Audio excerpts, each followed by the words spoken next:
So again, this is the panel on China. China has been in vogue. It's been talked about extensively from 9 o'clock this morning.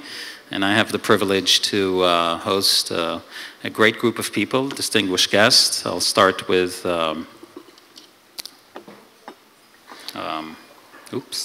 start with the panelists. I'll introduce Shenyang Fang. Shenyang is part of Catalyst. She is with China Everbright. China Everbright, I learned today, is the group itself is managing over 400 billion US dollars, so it's huge, probably number 8 in China. And Shenyang has been with China Everbright and is currently managing some of the funds, including the Catalyst China Everbright Fund. So we're very pleased to have her here. Anthony Leung, he is the former financial secretary of Hong Kong, and he's also the CEO of Nanfang Group. It's a leading regional conglomerate focusing on property and investment. He's also sitting and voluntarily on a few boards, and we're very pleased to have Anthony with us. He just arrived last night at 11 p.m., so hopefully you're not too jet-lagged. Next to him is Sean Jiang. Sean Jiang is founder of Yafo Capital and MCA CITIC. He is our partner, the Cookerman Investment House partner in Shanghai. We've actually successfully closed a few deals, smaller deals, not that Nuva, but very successful healthcare deals together with Yafo Capital. Again, Sean has 10, 15 years of experience. He was at Roth Capital in Los Angeles, and he's now in Shanghai, so great to have him. And last but not least is Hillel Schuster, a good friend, who's with KPMG since 2003. Before that, he was with Credit Lyonnais, very active in M&A and very active in China. So it's really a great pleasure to be here, to see you here, and to host this panel. Thank you very much. Maybe I can start with Anthony. Anthony, whenever we talk about China, there's a lot of people who raise an eyebrows, and they talk about whether China is actually, you know, a weak economy or a strong economy. This has all been, this view about China has been put into question ever since the last summer, which was an interesting summer because the Shanghai Stock Exchange has dropped about 34%. But whenever people cite the reasons why the Chinese economy is maybe not as strong as someone would think that it is, they cite things like demographic shifts. The one-child policy has caused a lot less people to take care of a lot more people. This also has to do with the increase in life expectancy in China. So that's point number one, which is a concern for those pessimists about the Chinese economy. Then they cite the GDP per capita in China, which is about 20% of the USA. Well, when we go back to history and we look at the countries that have actually made a comeback, which were less than 20% of GDP compared to the US, there's only 5 of them. They happen to be in Asia. Japan, Taiwan, South Korea, and Singapore and Hong Kong. But this is more of an exception than the rule. So people are questioning whether this low GDP per capita in China is something that will eventually correct itself and whether this growth will continue. Then the other issues are lack of democracy, lack of openness, which is something somehow related to all of this. Problems with land and property. Obviously, real estate is a big driver in many of the OECD economies. And another argument is lack of homegrown talent. Again, some of these things are debatable. But when we look at some of these reasons, and we look at the Chinese economy, Anthony, maybe you could shed some light and tell us what your view is about the Chinese economy and what these points actually mean. Well, thank you, Alan. Well, glad to be here, and thank you for inviting me. The questions that you just posed are really, in my mind, a matter of perspective, meaning whether you are thinking about China in the short term or China in the long term, and obviously is something that you understand, but many other Westerners may not understand. When we talk about time perspective, I often quote a kind of a joke, but it's a joke about Dr. Kissinger. Henry Kissinger visited China secretly, and when he was sitting with Chairman Mao in his study, they ran out of pleasantries. So Dr. Kissinger asked Chairman Mao, he said, Chairman Mao, what do you think about the French Revolution? And Chairman Mao paused for a few seconds and he said, Henry, it's too early to tell. Now for you, you have kind of thousands years of history, so you do understand. But for many Westerners, especially say Americans, when they only have a history of more than 200 years, we are talking about very different perspectives. When we look at the percentage of Chinese economy as a percent of the world that Ellen talked about, actually, if we look back in the last 2,000 years, some historians actually calculated based on various documents the share of the Chinese economy as a percent of the world. It ranges from actually almost down to zero. It's actually not too ancient. It was actually back in the Cultural Revolution days, say in the late 60s and early 70s. We were almost down to 1% of the world. But you will go back to history in the Qin and possibly in the Han Dynasty, we were as much as over 40%. So if you take a very long historic average, the Chinese economy has always been around 20% of the world's GDP. Now, obviously, that is history, but if we think about, say, the present, think about the population of China as a percent of the world. We are about 25%. And right now, in nominal terms, Chinese economy is around 10% of the world's GDP. We are bouncing back from, say, 1% to, say, the historic norm of 20%. So to that extent, one can argue that with all the things that China has done in the past 30 years, we are really reverting back to the norm. And the norm, the momentum that would propel us to go back to the norm of, say, 20% would be in the following. One, we have a rising middle class. George just earlier on in the last panel talked about we have around 250 million people in the middle class, and the aim is in about 7 to, say, 10 years' time, we'll double that. We'll have 600 million people going to the middle class. And that is driven by urbanization. We have still 600 million people living in the rural areas. So, and urbanized people would have spending patterns that are very different from the rural. So urbanization would actually drive consumption in China. And the other thing is we are moving towards more a market economy. Now, obviously, the market economy that we understand in China would not be the same as that in, say, United States. But we all know that market can allocate resources better than a centrally planned economy, which, as you know, was tried in China but failed. So urbanization and the restructuring of the economy will drive long-term growth. But in the short term, we are faced with many difficulties because of the large amount of investments that China has put in, particularly in reaction to the 2008 global financial crisis. China pumped a lot of money into the system, and as a result, we built a lot of infrastructure, we put in a lot of steel mills, power plants, so on and so forth, including in the real estate. So as a result of the massive amount of investments, one can argue that in each and every sector, there is overcapacity in China, including even in real estate. So with the overcapacity, it is hardly kind of strange to recognize that we have slowdowns in China. I mean, when we are talking about slowdown, we are not talking about kind of going into the negative territory.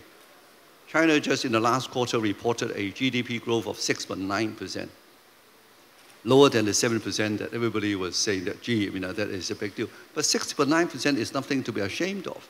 Even if you don't believe the number and discount it by, say, 1 or 2%, which I don't think so, but even at 5.5%, it's not the end of the world. Clearly, it is not what we have seen in the past, like 10%. But on the other hand, we are still experiencing relatively rapid growth. Now, one can argue that the electricity consumption, the freight being carried by railroads in China doesn't reflect, say, 6.9%. But we have to look at what exactly is driving China's growth. Well, export is clearly slowing down. Investment is slowing down, as I said, because of the excess capacity. But consumption is still increasing at double digit. And it has been increasing at double digit for the last several decades. To expect it to grow from, say, 13% to 25% a year is not appropriate and impossible. So if domestic consumption can still grow at, say, 13% a year, even though the investment and the export would be slowing down, on average, you can still expect a fairly decent growth, like 5+%, which I believe that the 13th five-year plan, which is being discussed right now, will probably project 6+% for the next 5 years. And again, is nothing to be ashamed of, given the kind of the quantum that they are at now. So it's a very long answer to your question, Alan, but short term, yes, there will be difficulties, there will be challenges. As I said, there will be excess capacity, and it needs time to absorb. But on the other hand, if you think about the longer term trajectory of the Chinese economy, I'm still very optimistic. Largely because I believe the government would announce plans, number one, to further restructure the economy. Number two, they'll focus a lot more on the domestic consumption. And there are things that they can do, like improving the social security, like changing the so-called hukou, which is the registration system of the people. If they can somehow encourage more people to move from the rural area into the urban areas, as I said, it will change the consumption patterns. They will improve on the environment, which takes a lot of investment. They would have to also improve on the kind of on the transportation, and there's still growth in that area. So if they make decent investments by the government, if they can somehow support the export and also encourage consumption, then I think China can grow at 6.5% for the next 5 years. And that will mean a lot for the rest of the world as well. When China was growing fast, people blamed China for pushing up the commodity prices. Now China is pausing, people blame China for exporting deflation. Now obviously it may not be fair, but it also shows the importance of China, and that is a good thing. And China would continue to be important. There are many predictions that China would overtake the US as the largest economy in the world in probably about 10 years' time. I don't know whether it will happen, but I think the trend is there. But with the kind of overcapacity in China, it can also explain why China is investing overseas, because there's not much return by investing in China. And hence, we are seeing that the ODI, overseas direct investment of China, increasing.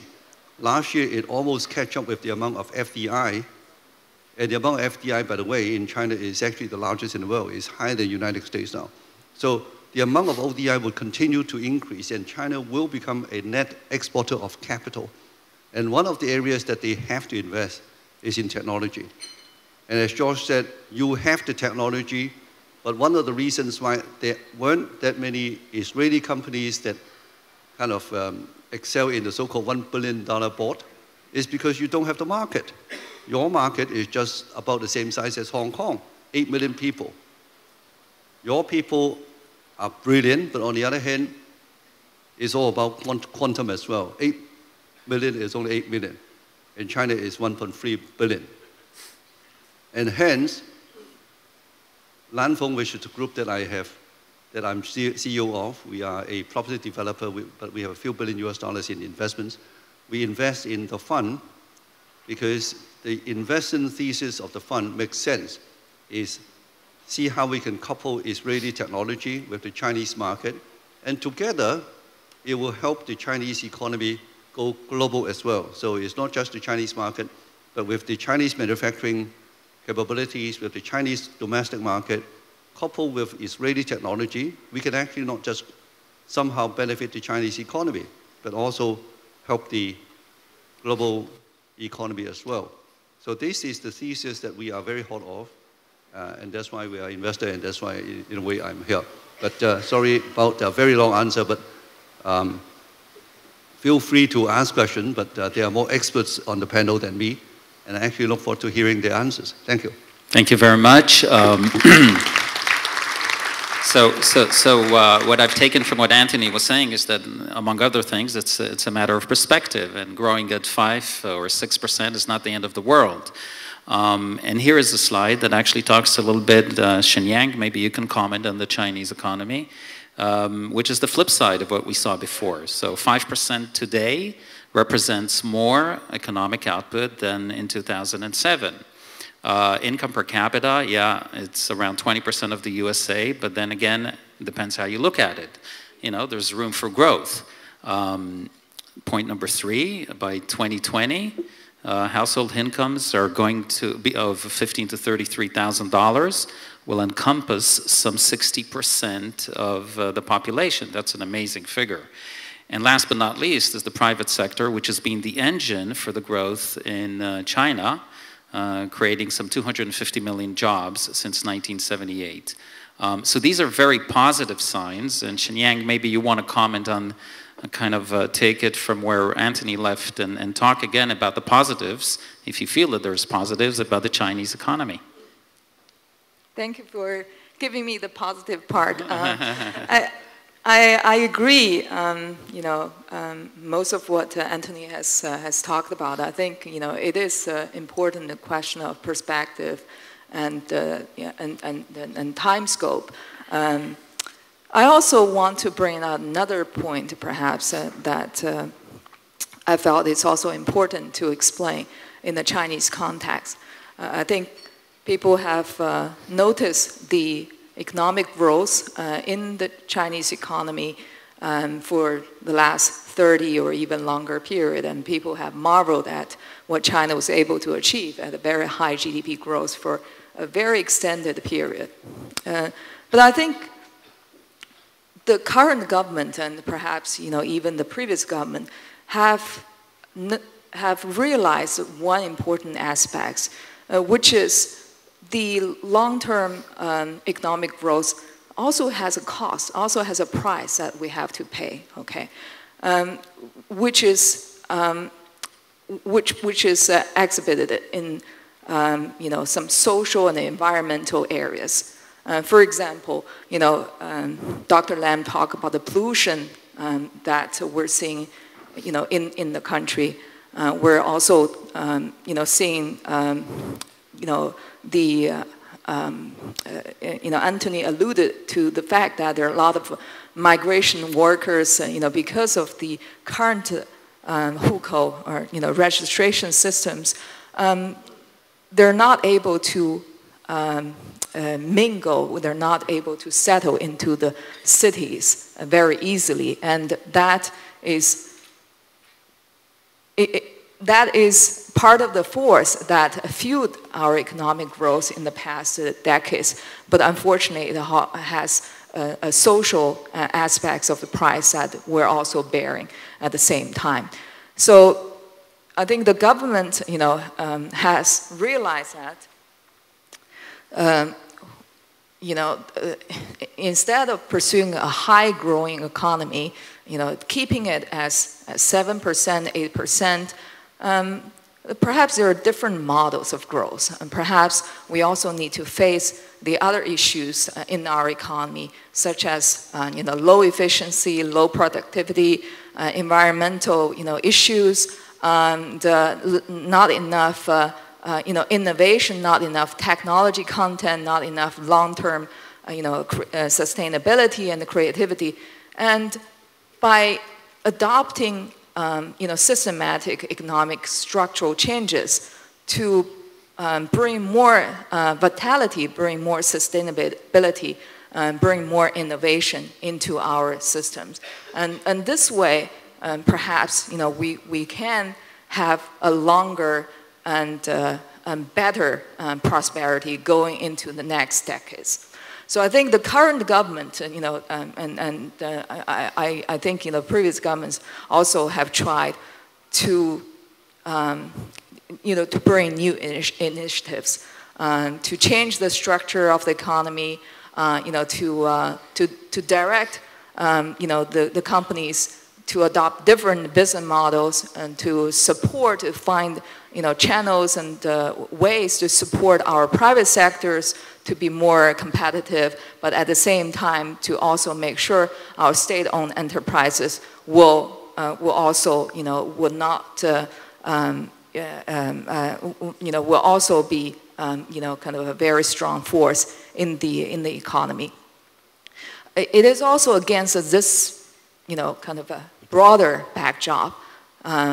We set up our fund, and we're looking not just our fund, but I think the previous panel talked a lot about in recent years the Chinese SOEs and Chinese private enterprises are increasingly looking outward for technology cooperation, for acquisition target, for partnerships outside China.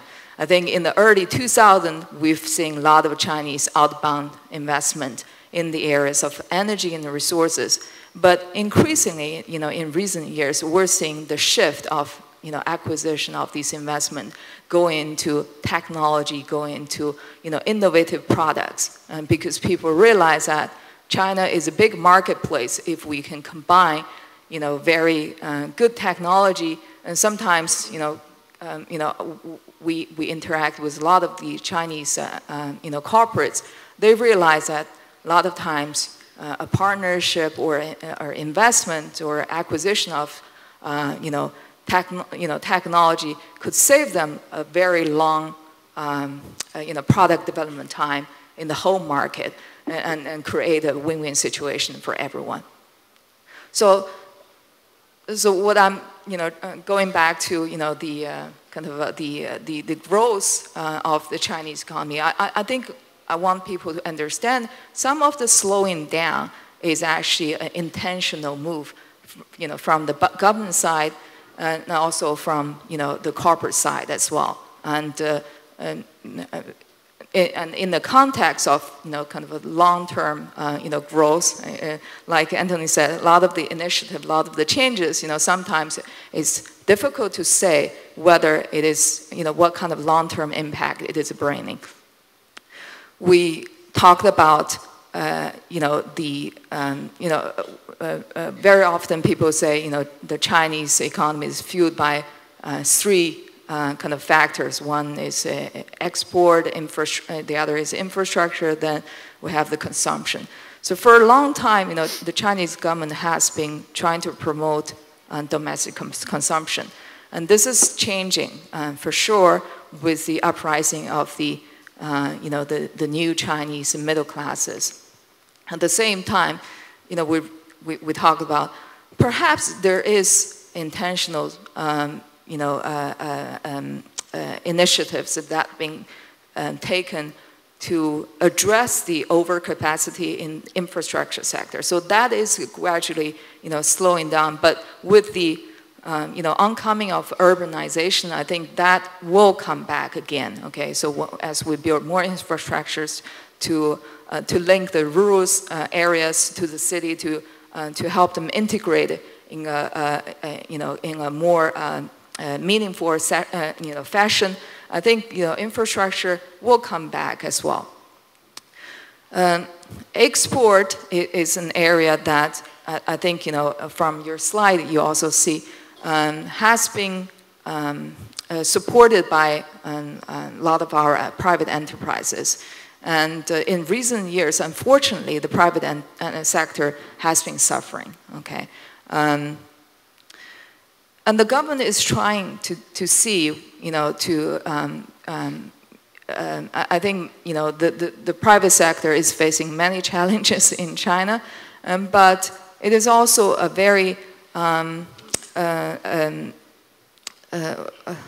should I put it, you know, kind of, it is a sector that has been growing, you know, despite the challenges in the system.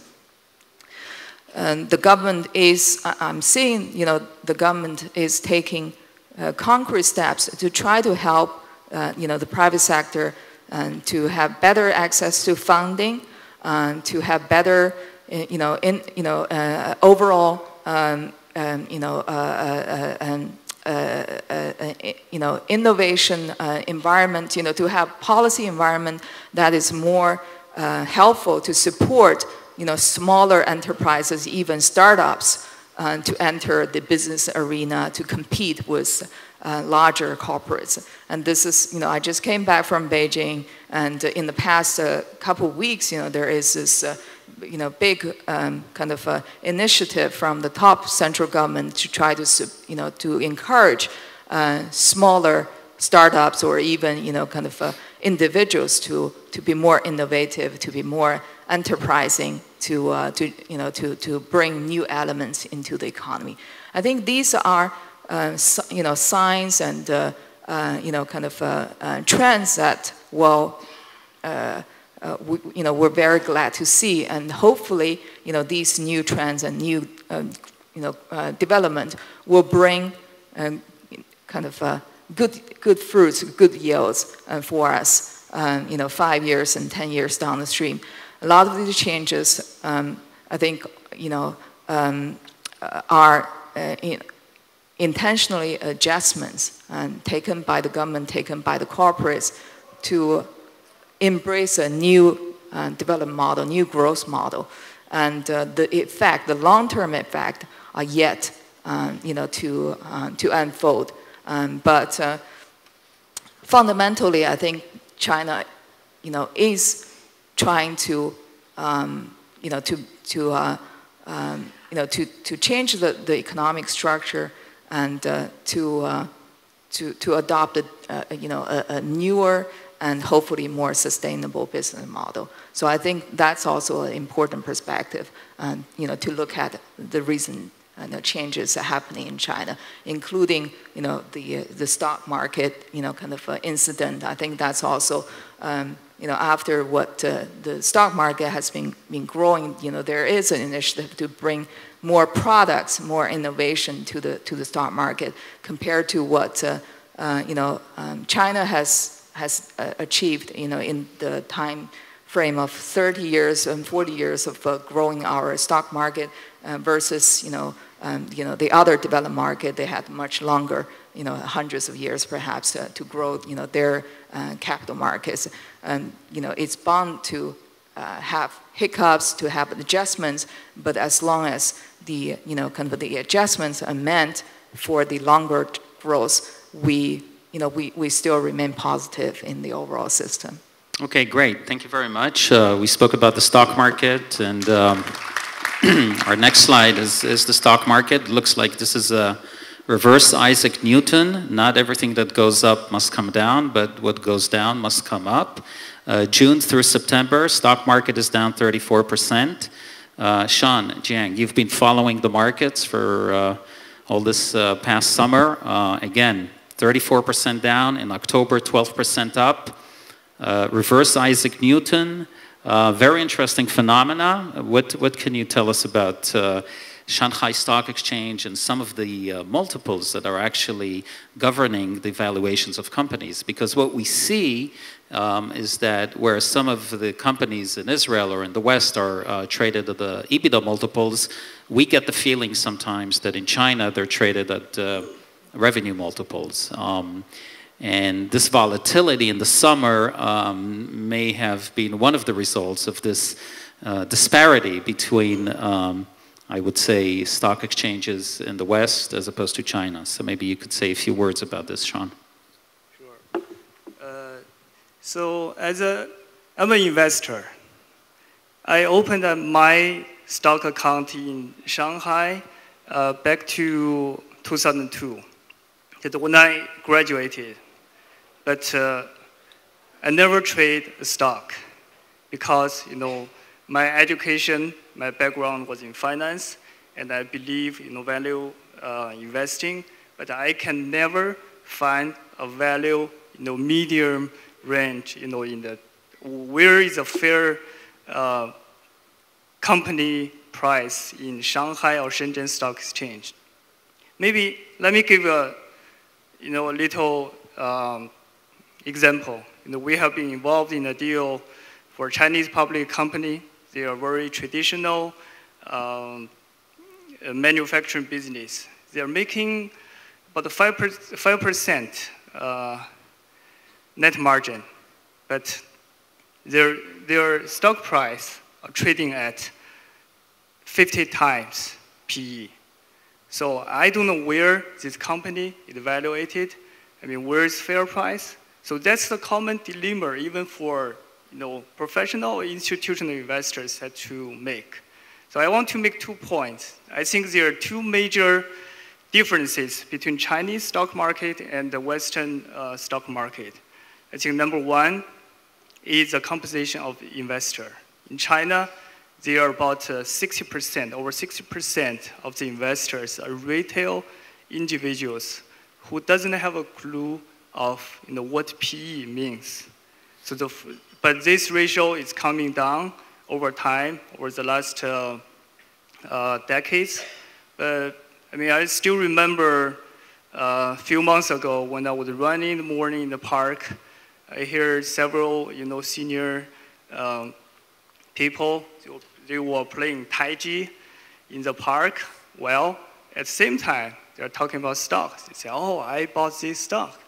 It's a Meditech stock listed in Shanghai Stock Exchange. I really, I don't know how much they know the company, but that's what they're talking about. And this is the reflection of what happened back to 1997. We all remember that the stock exchange in Shanghai goes up from 2,000 to 6,000, right? And what happens, that's a natural burst of the bubbles. So this is a major problem. Many people are saying that stock exchange is like a casino.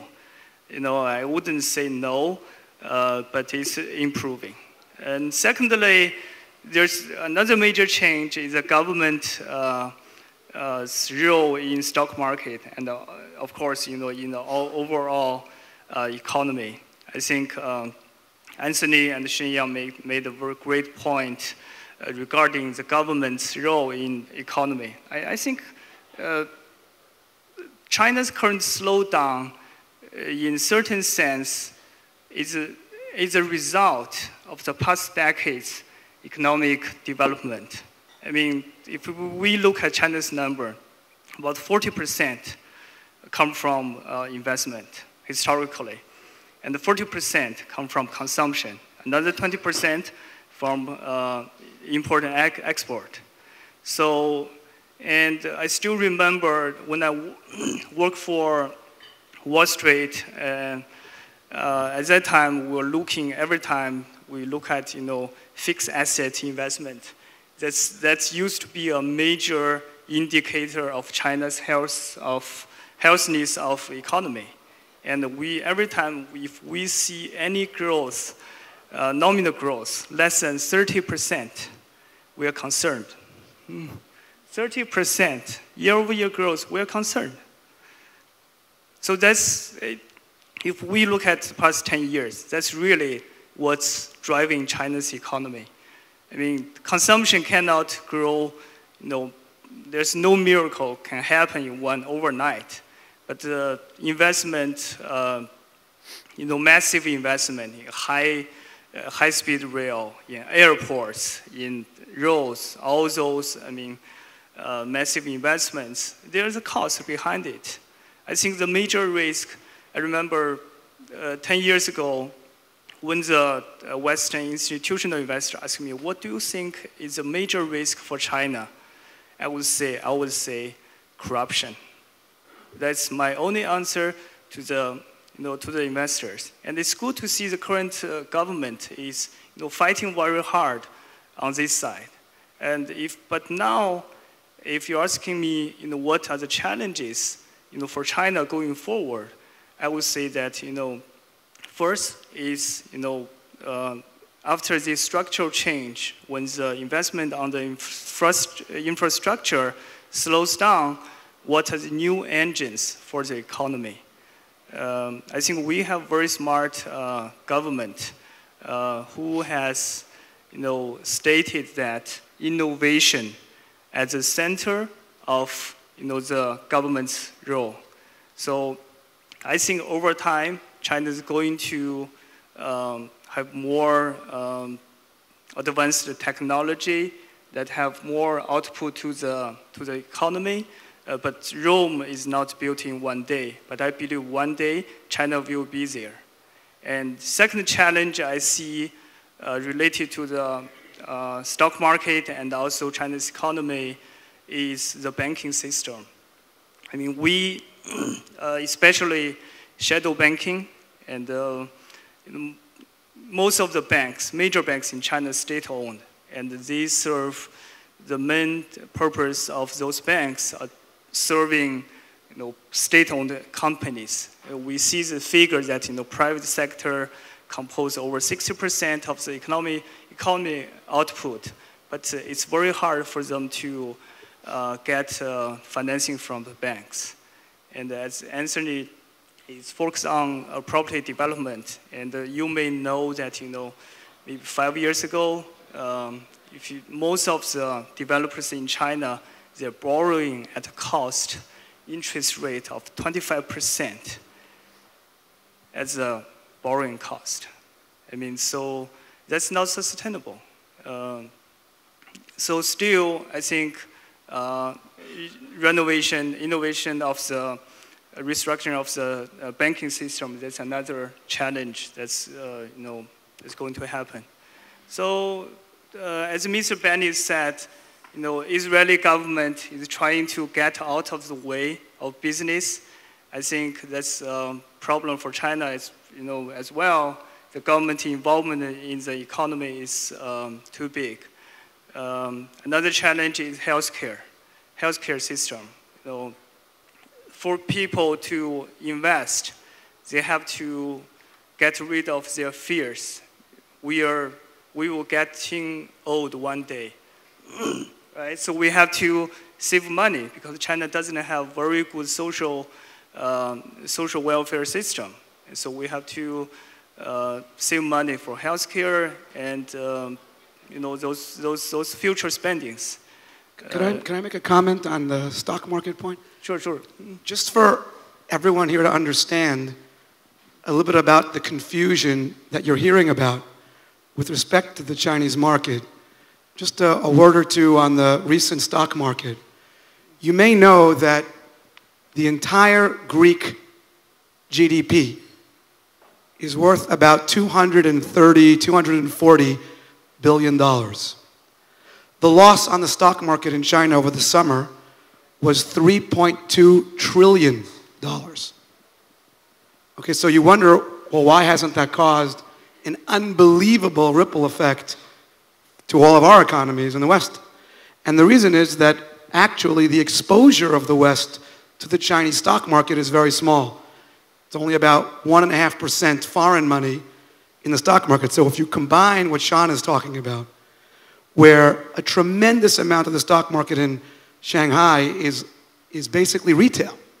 Like literally, Joe Schwartz on the street, or should I say, so grandmother, the Jewish grandmother, the Chinese mother on the street, and you understand what kind of bubble has been created, you can understand the need for some correction. Another word of perspective. If you put $1 into the S&P 500 5 years ago, what kind of return would you get after 5 years?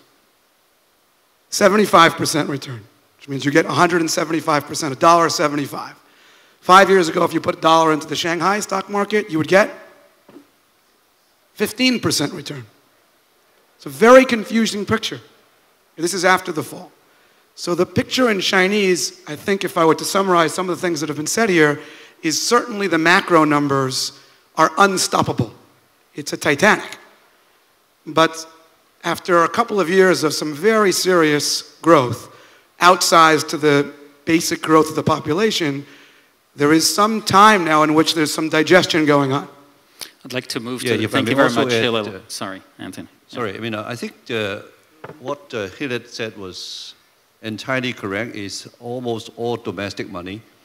But the number of people that are so-called investors in China, which is Sean's point, the retail investor, there are roughly only about 100 million people, or kind of retail investors. 100 million people to Israel is a very large number. But our 1.3 billion people is actually very small. So less than 10% of the people played in the stock market. And those people that play, if you look at the chart, actually enjoy the 100% gain, and then they suffer now a 33% loss. So the impact actually is not very significant. The more impactful thing is that because of the way it was ramped up and the way it was corrected, and therefore the kind of somehow reacted by the government, wasn't entirely too smart. So the confidence on the Asia market by the external investor obviously is very severe. But to the Chinese economy, not very important. Thank you very much. We don't have a lot of time, so we'll need to really go through this very quickly, and maybe we can also tie in the Chinese angle to Israel. Obviously, Anthony mentioned why they have decided to invest in Israel. Shenyang touched upon it. Maybe Hillel, you want to, let's take a look at the slide. This is Chinese inward and Chinese outward capital. On the left-hand side, we see that, you know, it started in 2008, and actually inward and outward is reaching the same point. Okay, so we're in 2014, you see 125. This is, 2014. On the right-hand side, we see the connection to Israel. There's some, obviously, the more well-known acquisitions, Phoenix, Tnuva, Alma Laser, Luminis, Shachal. The green ones are also acquisitions, smaller ones, which we were actually engaged in, Cookerman Investment House. Maybe real quick, you can, Hillel, tell us a little bit about the China-Israeli front. What do you see in terms of M&A activity? We did touch upon this previously, but real short, if you could give us your view on this. I'll do my best to be short. Firstly, we've had the privilege to be involved in a lot of those deals above. And yes, of course, the Chinese are now looking for markets outside of China. The interesting, I think, point to make here is that they're looking mostly for, I think, tech and infrastructure. They have all the abilities in infrastructure. So when you're complaining about the roadway in Tel Aviv, it's the Chinese companies that are building the tunnels, as they built the Carmel Tunnel, as they're doing at China Harbor. Okay, very involved in both infrastructure and tech. One other word to the wise for Israelis doing business with Chinese. My daughter speaks Chinese, and I've been giving her lessons for several years. She's 16. So we started giving her lessons, and I asked her, well, what are you learning? She comes home, and I said, what did you learn? She goes, well, we learn tones. I said, what do you mean? He goes, well, we learn wah, wah, wah. So then another lesson, another week, 2 weeks, 3 weeks. Now I think I keep asking, she said, yeah, we're learning tones. I'm like, okay, somebody's ripping me off, okay? There's got to be. And a few months later, I actually saw my daughter watching TV or internet site in Chinese and able to understand some of the things that are going on. And in doing any transactions in business with Chinese, you need to understand that in the beginning, you will be sure that you are getting nowhere. Okay? You will be positive that you're getting nowhere. But as you can see from the list behind us, there is an absolutely strong desire from the Chinese to go out, and there is a willingness and ability to conduct and complete transactions. You need to get through the tone stage until you can really start talking. But I can tell you from personal first-hand experience, and I was in China last week, and I'm there a lot, it happens. You need to be patient. It is not happening nearly at the same pace as how things happen in Israel, but it definitely does happen. Okay, very good. Last question to Sean Jiang. Again, we're running out of time here. Yafa Capital, our partner, what can you tell us about the interest of Chinese companies currently looking at Israeli targets, either as an investment opportunity or as an acquisition opportunity? If you could shorten it to about a minute or two. Okay, what is the kind of targets that Chinese buyers or investors are looking at when they come to Israel, and how does Yafo actually come into play when we work together? Sure.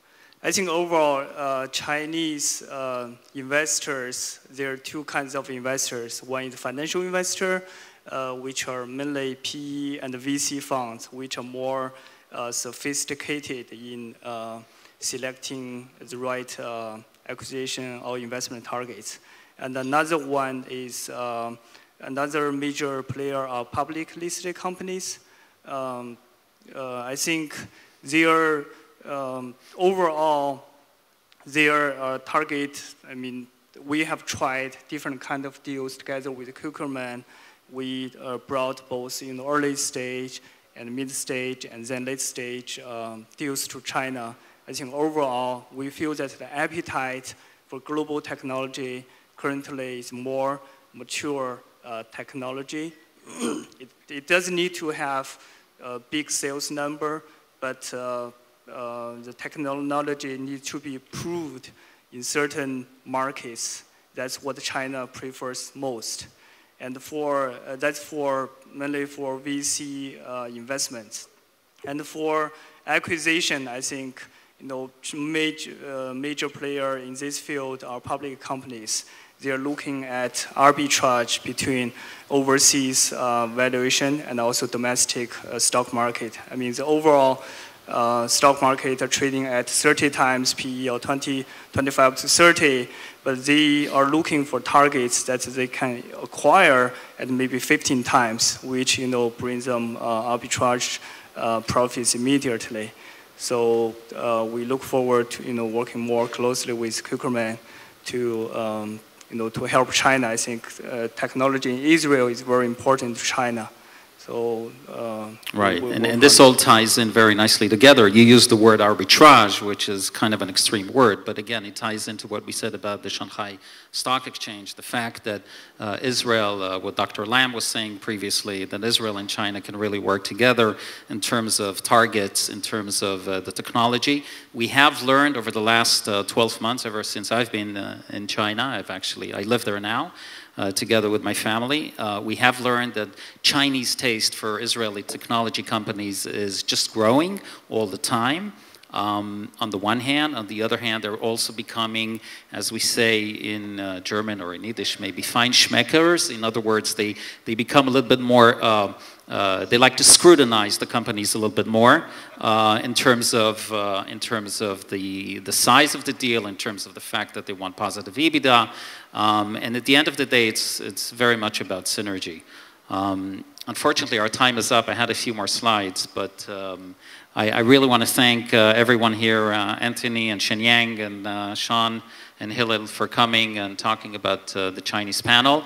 We have a great lunch, and I cannot resist, because it was in my presentation, to give you 20 seconds of music, because I think this will give us a little bit more interest now. And I'm putting music on to remind everyone that Israel is the only democracy in the Middle East. We don't denounce musicians if they don't like us, and we like music for the sake of music. So we'll have 20 seconds of music of Pink Floyd.